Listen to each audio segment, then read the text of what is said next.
10 secretly evil video game characters. I honestly expect Kratos to be on this one. Let's get it.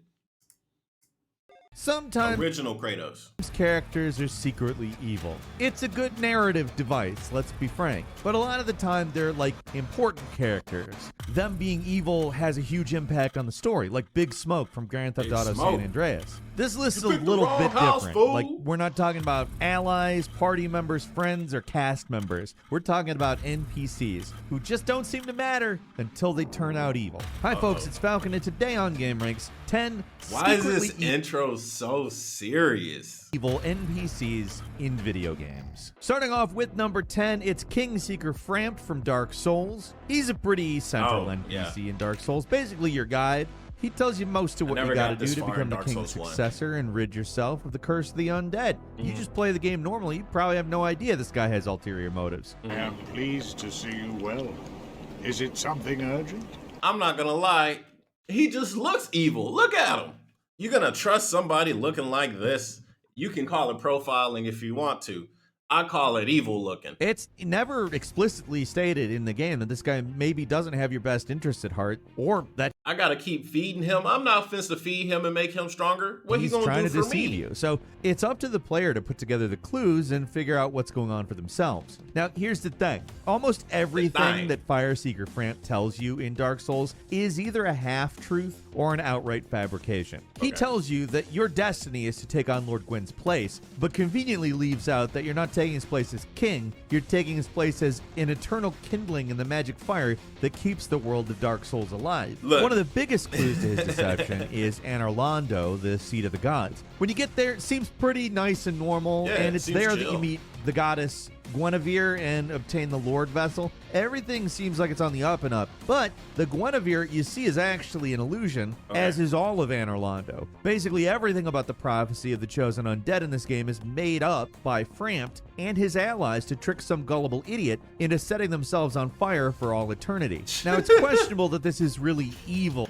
Imagine all the gullible idiots that set themselves on fire for some big old titties that aren't even real. That's crazy. Per se, because it's implied that if the world goes dark, it's going to be extremely bad for lots of people. For everything. And that kind of puts everything here in a murky gray area, which kind of describes the story of Dark Souls on the whole.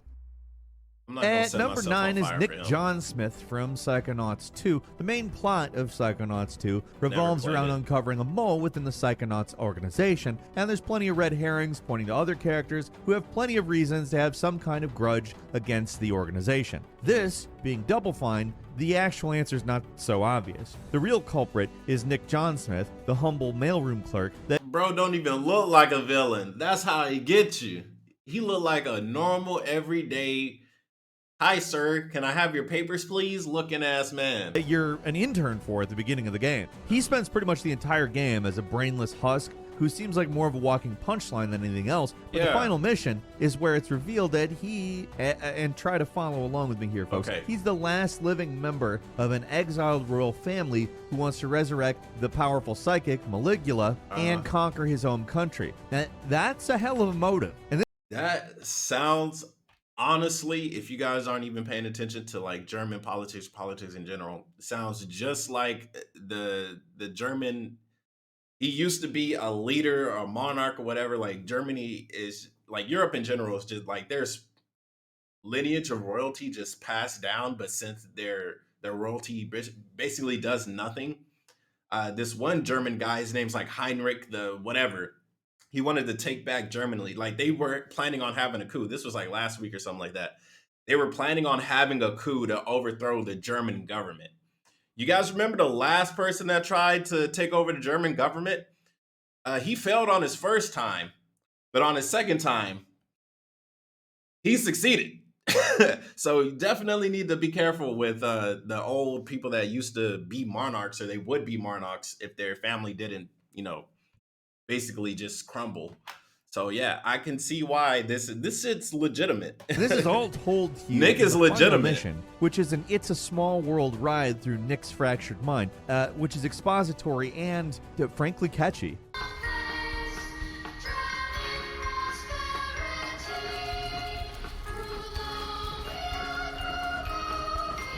Unlike a lot of these out-of-nowhere twists, this game does a lot of work to try to justify it after the fact, at least. Some people probably figured out Nick was the mole before the big reveal, but I really doubt a lot of people came up with that motive. That's a hell of a motive.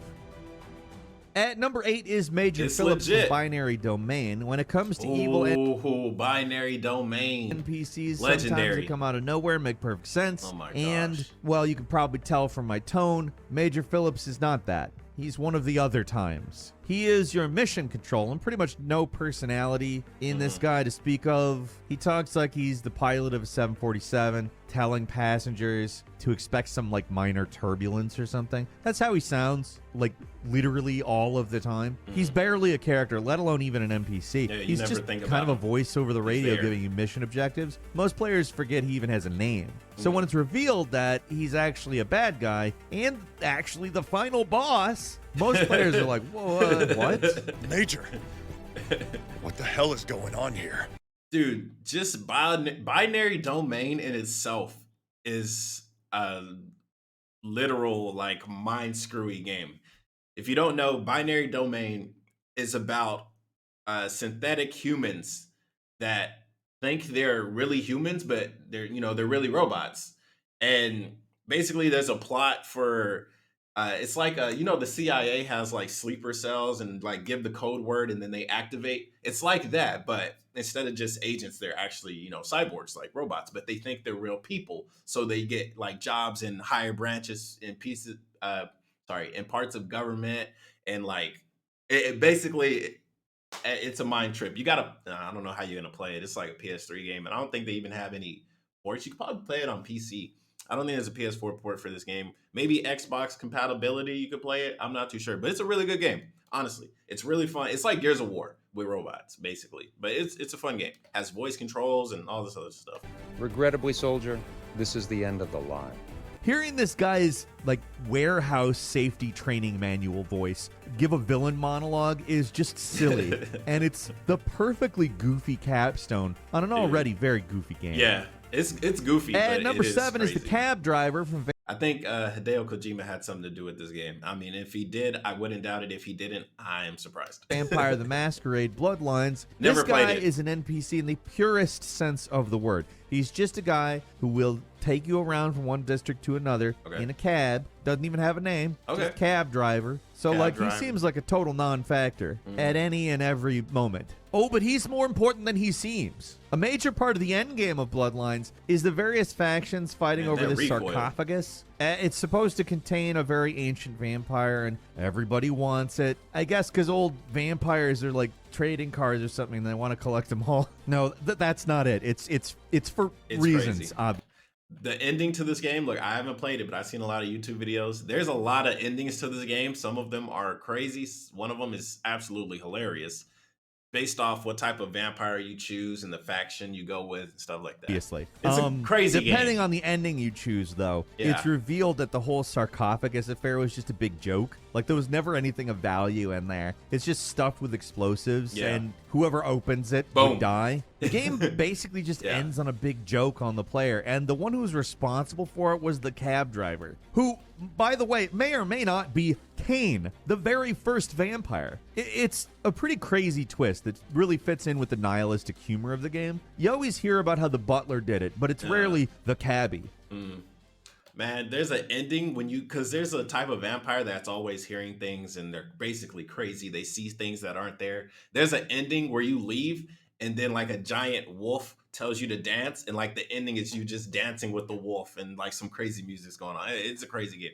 And number 6 is Vicky Vale from the Batman Telltale series. Never if you're a played it. Batman fan, you probably recognize Vicky Vale. She's a Batman love interest in the '89 movie. She was in Arkham City, minor role.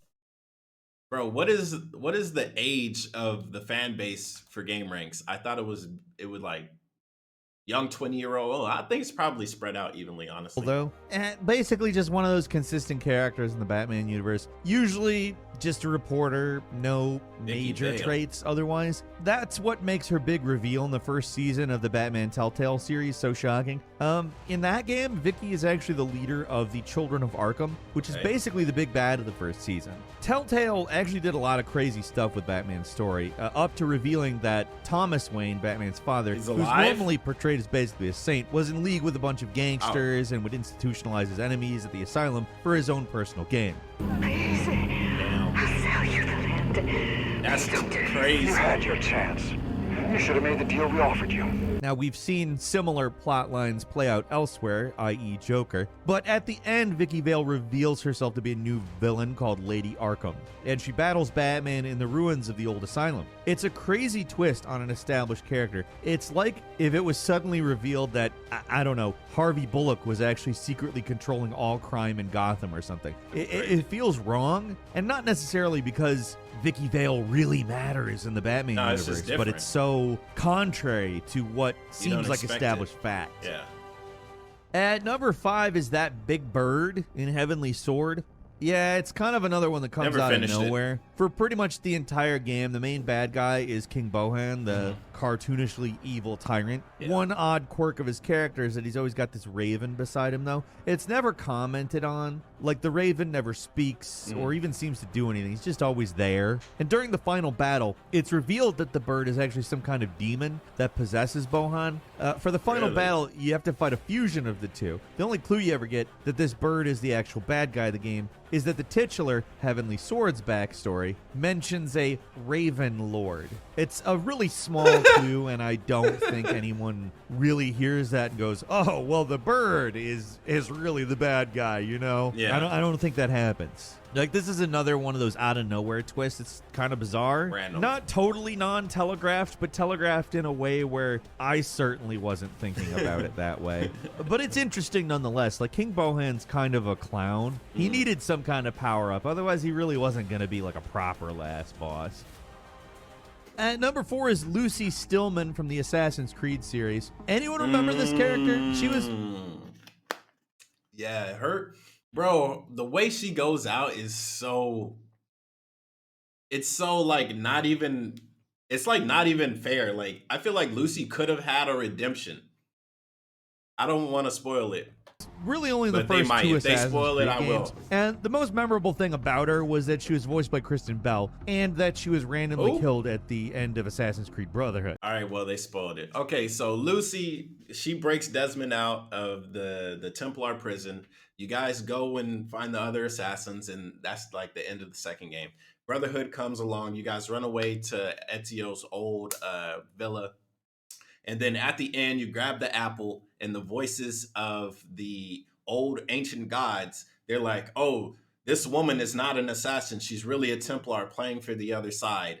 And then you're forced to kill her by the gods because she's a traitor. But it's like, we didn't get to see her really betray, for one. So it kind of feels like, oh, maybe she could change. Like, she didn't really do anything yet. Like, there would, like, maybe if she lived and then Assassin's Creed 3, she betrays the gang, then it's like, okay, now we're gonna kill her. But this one is like, oh, she's a traitor, by the way. Well, what if she has a redemption arc? Well, like, Assassin's Creed has showed that even Templars can be redeemable. Then again, also, you could see that assassins, you know, aren't always the good guys in Assassin's Creed Rogue. They do some messed up stuff. They accidentally sacrifice the lives of innocents for their own gain.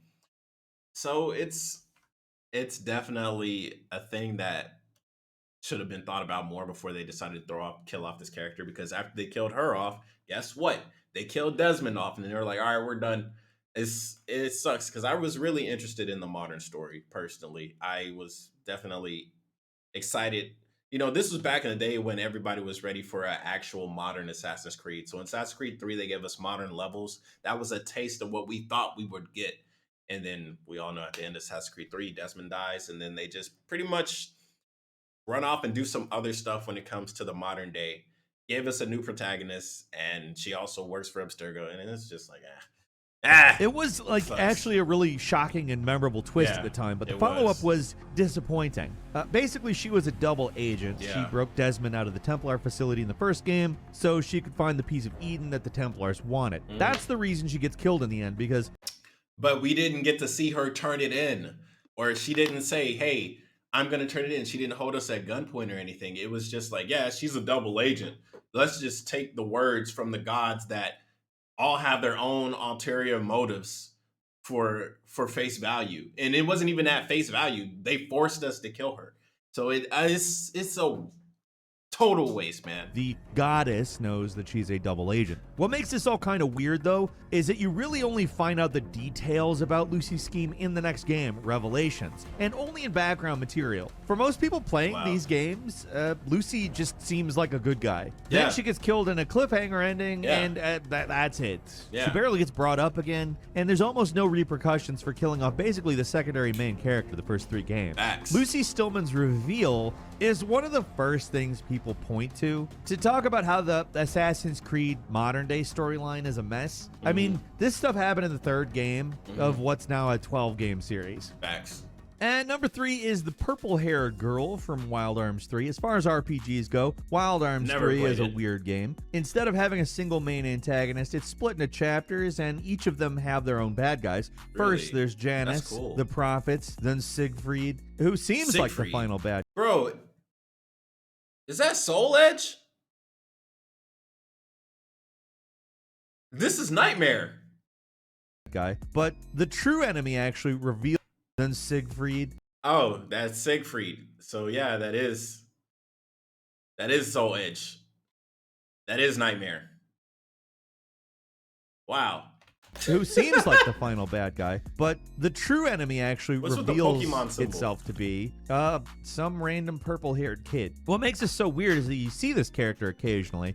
Sometimes shows up when you first enter a town, or like will be standing in the background of an important scene or something. Never really focused on though, and you can easily go through the entire game without even noticing this purple-haired kid, but always seems to be nearby for whatever reason. This being a JRPG, they're not just like a random schemer. The reveal's like a lot crazier than that. So in reality, this girl is the Dream Demon, who's responsible What? for turning the world into a desert. Apparently, she What? was actually the one that manipulated everything so that the good guys would take out all the bad guys. We never actually see any of that, but And she's then a she demon, takes over? so I guess she can just do anything. So there you go. JRPGs love crazy out of nowhere reveals, but this one really takes the cake. The bad guy of this game is literally just a background NPC. Yeah. Wild. And then you beat her with guns.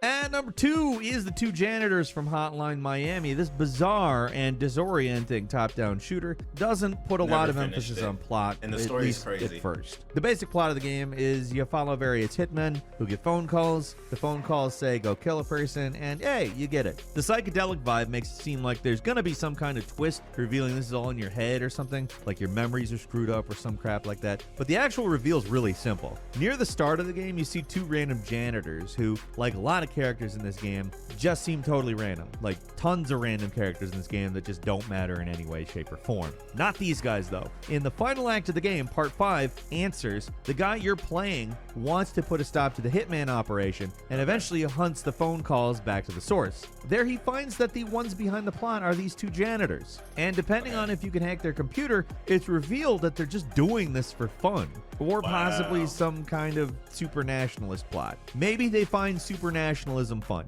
I don't know. Basically, like everything else in Hotline Miami, the reveal's kind of disorienting and only makes sense to some extent. It sometimes seems like it's supposed to be literal, but with this game, you don't really know. Wow.